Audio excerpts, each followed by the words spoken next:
You just asked a very deep theological question, and the answer to it is pretty amazing. Because I asked this question once to one of my teachers. I asked it to him after Hajj. The question is, if Allah frees you from hellfire at some point in your life, then can you undo that, or what's left for the rest of the life, right? Like, so let's say, for example, you fasted Ramadan, Allah wrote you down from al-'utaqa. He wrote you down from those being freed from hellfire. Or you went to Hajj. لَيْسَ لَهُ جَزَاء الْحَجْجُ الْمَبْرُورُ لَيْسَ لَهُ جَزَاء إِلَّا الْجَنَّةِ. And Jannah is guaranteed for you, and so on and so forth.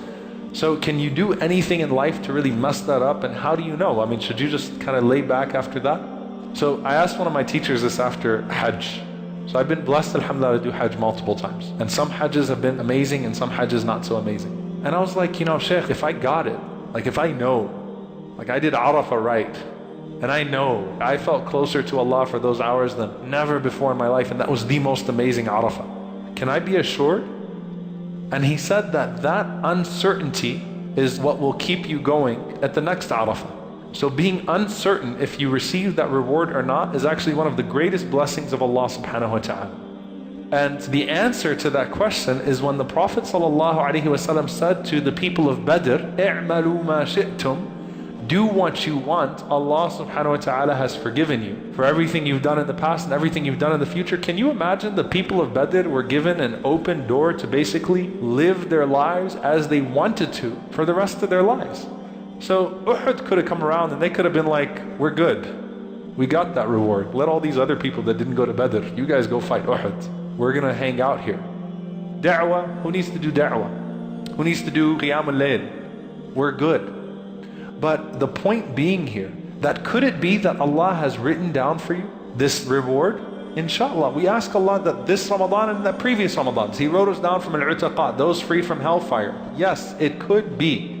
However, the true worshipper of Allah subhanahu wa ta'ala never stops worshiping. And that uncertainty of not knowing is one of the greatest blessings from Allah subhanahu wa ta'ala in your life. And it's for your own good. It's not like you get to see this dream and you know that you've been accepted and so on and so forth. It's for your own good that you don't know. It's for your own good that you don't know. When people say, what are the signs of an accepted Ramadan? What's the sign?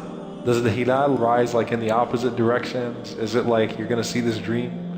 None of that. What's the sign of an accepted Ramadan? Continuation of deeds. What's the sign of an accepted Hajj? Continuation of deeds.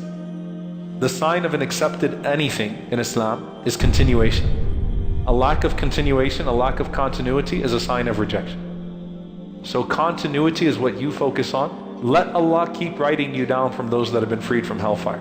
Allah knows that we could use it more than once to be written down from al-'utaqa. So yeah, my Shaykh, he was like, what do you mean? I was like, Shaykh, I really felt it this year. Like, you know, he was like, you could go do something that will completely ruin that. He's like, you're not from Ashabul Badr, you're not from the people of Badr. It's not like Allah subhanahu wa ta'ala told you, okay, you had an amazing Hajj, an amazing Ramadan, i'malu ma shi'tum, go ahead and do what you want now. You don't get that. Only the Sahaba had the sincerity to be tested with something like that. And truly, they were tested. That's a major test, to be told by the Messenger of Allah sallallahu alaihi wasallam, you're done. But we're not the Sahaba. Only the Sahaba's hearts were at that level, at that quality, because like we talked about in the Khatira, at some point there's haya, there's like a modesty, a shyness to disobey Allah subhanahu wa ta'ala. It's not even just about punishment. I'm shy. He's so merciful, He's so loving, He's given me so much. I feel shy to disobey Him. Allah.